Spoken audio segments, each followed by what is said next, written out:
Hey, I'm Anfa. In the previous video, I told you why I use open source software and Linux for music production. In this video, I'm going to tell you what software I use precisely and also share my reasons for choosing that, because I want this video to help you decide if this stuff is going to work for you. And for that, you need to know why it works for me, not just that it works. I'll skip a lot of detail because this video could easily last a week, and we don't want that.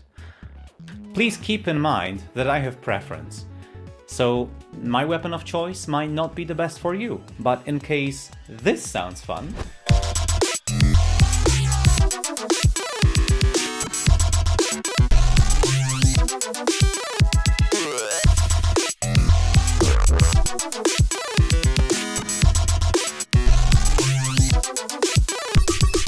my current toolchain might be a great starting point for you. Alright, let's begin. And I will begin with the operating system. You already know that I'm using Linux for all my work, but the number of Linux distributions is approaching infinity, so that info alone isn't that helpful. In the past, I've been happily using KX Studio Live DVD as my main system. That one is now badly outdated, so I had to switch. For a few years now, I've been running Linux Mint 18.3 with KDE 5. Why did I choose this one?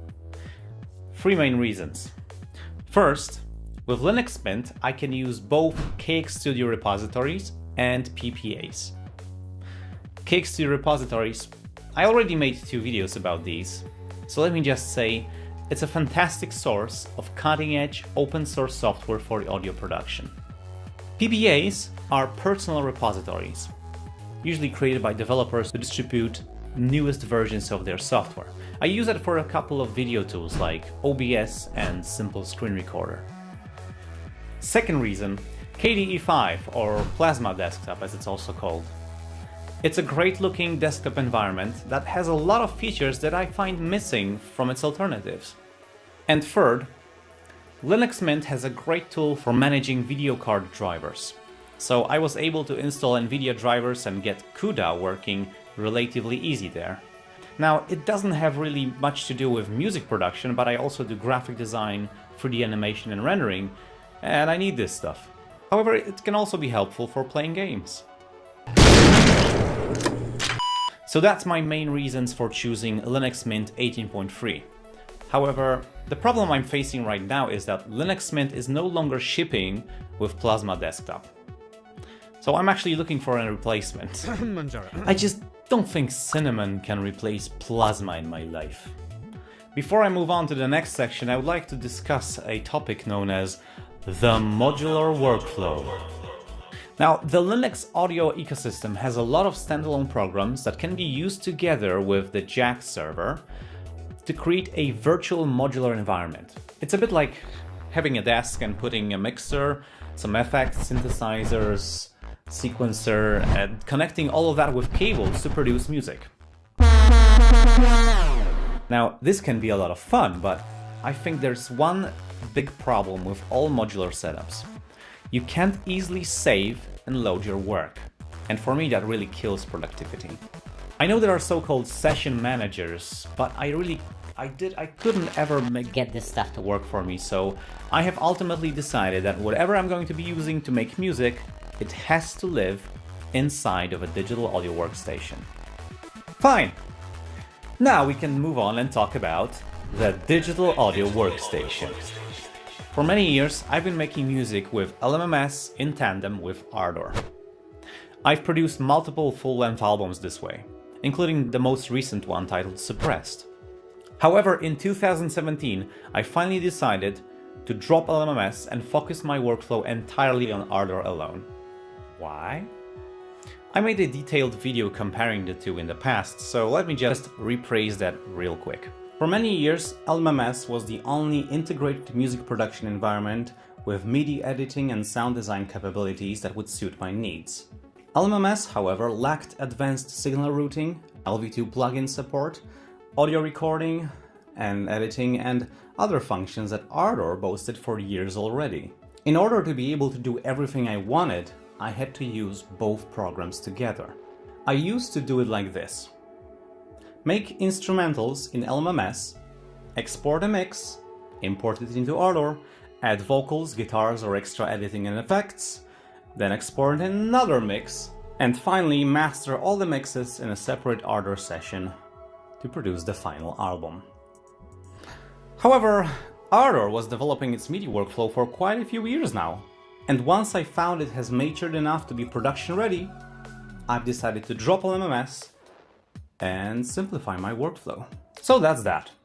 The last part of the toolset I want to talk about are the plugins.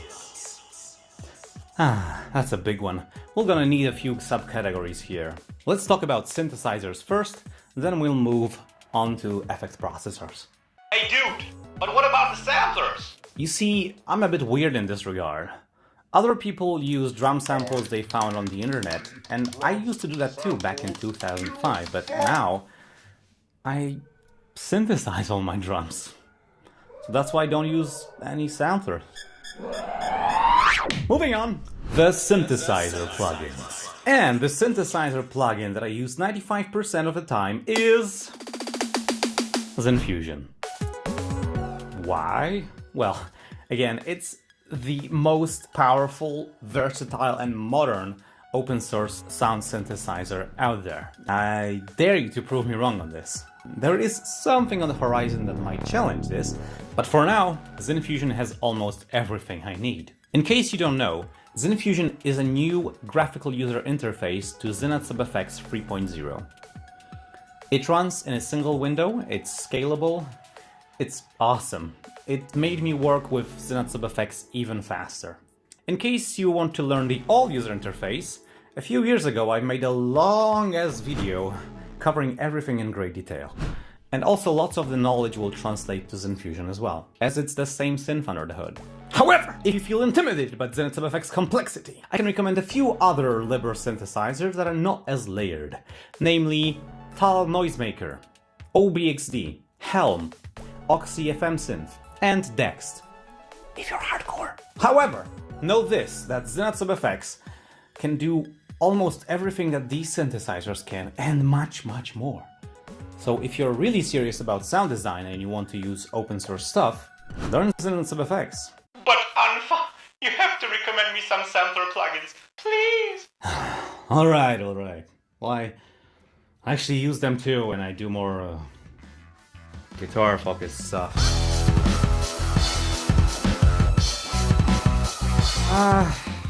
Okay, so let's talk about the sampler plugins.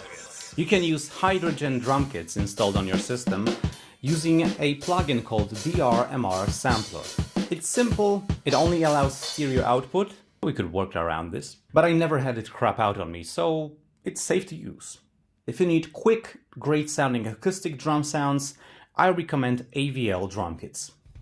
These are LV2 plugins encapsulating acoustic drum kits created by the AV Linux project. These come both in stereo and multi-channel variations and are integrated extremely well with Ardour. They are black boxes, however, so you can't swap out the samples, but that's the point here. Another plugin I used is Fabla. It's a simple but nice looking sampler from OpenAV Productions, single layered. I have experienced some problems with it, so I wouldn't call it exactly rock solid, but I like it. There's also Fabla 2, which has awesome functionality, but is unfortunately still far from being production ready at this point.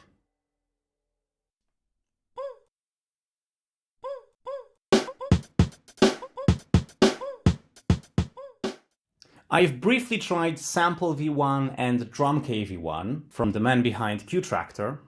I think these are solid options among LV2 samplers, but again, I haven't worked them too hard, so don't blame me if they disappoint you. There's also some decent looking drum samplers in the LSP bundle. They support velocity layers, stereo or multi-channel output. Again, my experience is very limited, so proceed at your own risk. I'll mention one last drum sampler because it's freaking kick-ass. Drum Gizmo. If you know how to mix acoustic drums from scratch, watch this talk by Bent and you can tap into the amazing drum kits and technology of Drum Gizmo. I am the main developer of Drum Gizmo. 10 years ago when I made it, I had a very specific workflow in mind. My tip, pick a drum kit and read its README file before you start. There's a listing of all the output channels and what they are supposed to be. Without that, you'll be lost. Once you sort that out, you can do stuff like this.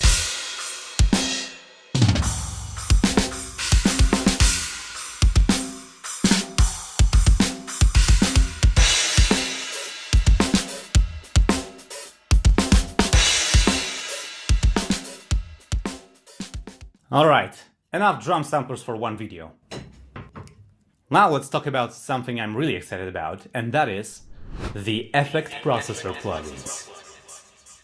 Let's start with delays. Calf Vintage Delay. Syncs to BPM, sounds great, I use this all the time.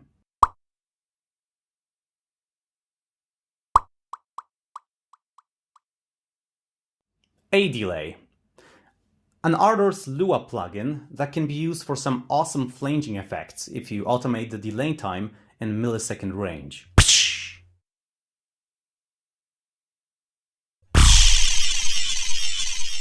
Delayorama. A great plugin for creative effects that can deliver up to 128 delay taps, each with procedurally generated delay time and amplitude.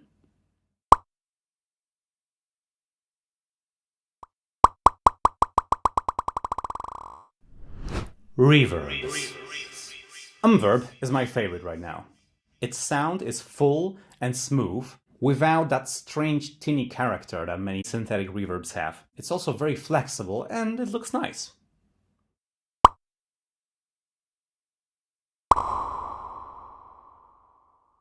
GX Zeta Rev 1 Stereo. This is a Guitarix interface to the famous Zeta reverb by Fons Andriensen. It sounds awesome. It's quite flexible, though it won't replace Umverb for me because you can't make it small enough.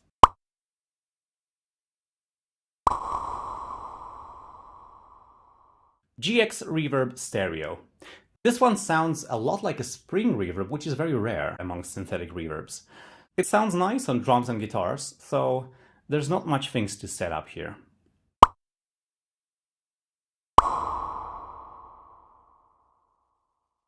EQs and filters. I use EQ10Q for everything. I used to use Calf Equalizer 8-band. This one is also very nice. So one day I just decided to try EQ10Q and it stuck with me.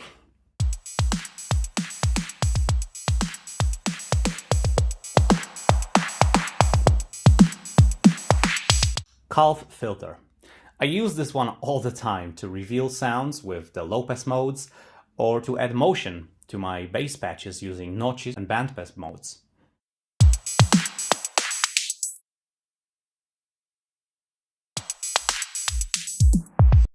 Pitch shifters. I love MA pitch shift for messing things up, especially when you automate the ratio and window parameters. It creates cool glitchy effects.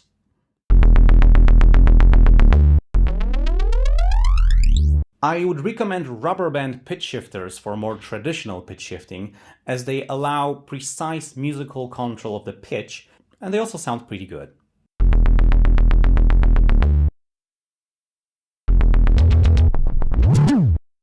For some quick sound butchery, I also like using AM pitch shifter. It can sound very glitchy and bad, and I like that.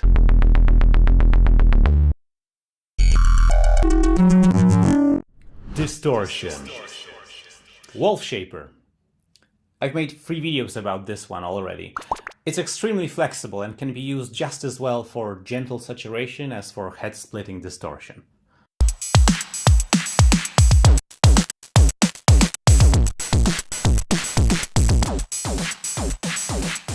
Tap Tube Warmth is a great sounding, yet simple saturation plugin. I love it on bass and drums. Don't be discouraged by the lack of a custom graphical user interface. Also, Calf Saturator is based on the algorithms of this plugin.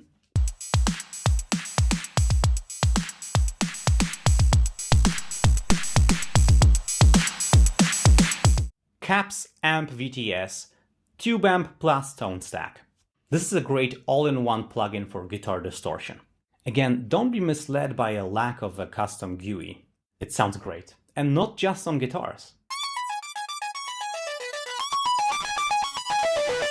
GX Amplifier X. This is a fancy-looking, great-sounding, all-in-one guitar distortion suite with tube, cabinet, and tone stack emulation.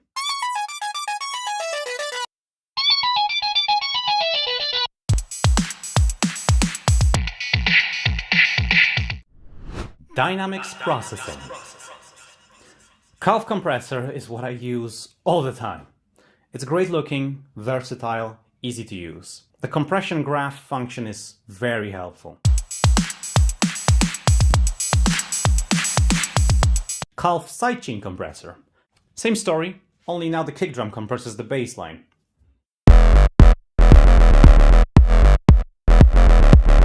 Calf Limiter.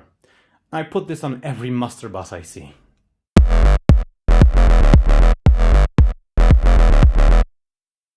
Multiband Compressor Stereo X8 from LSP. This is an 8-band compressor. By default it runs with 4 bands. It sounds way cleaner than the Calf multiband compressor, though the interface is a bit cluttered.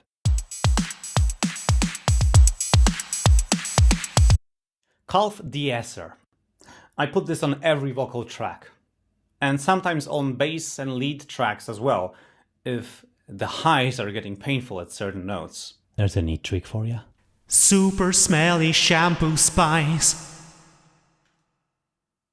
Super smelly shampoo spice. Sidechain Gate Stereo from LSP. I use this to gate pads or vocals with a trigger synth, like this. Super smelly shampoo spice. Super smelly shampoo spice. Other. Argot Lunar 2. It's a versatile granular processor. You can do dozens of strange effects with this one.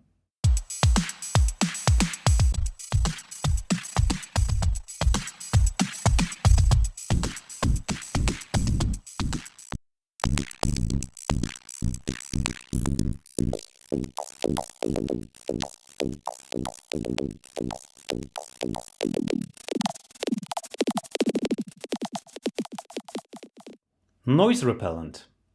This is a real-time denoising plugin. It has some latency, but Ardor can cope with that. Bad quality voice recording. Testing. 1, 2, 3. Bad quality voice recording. Testing. 1, 2, 3. Tal Vocoder 2. This is a simple yet powerful vocoder that won't kill your CPU. Bad quality voice recording. Calf Vocoder. A fantastic vocoder that might actually kill your CPU. Bad quality voice recording. Autotune. This one is great for either monitoring your vocal performance quality or fixing it. Super smelly shampoo spice. Super smelly shampoo spice. Or creating these weird synth-like vocal lead lines by using the auxiliary MIDI input.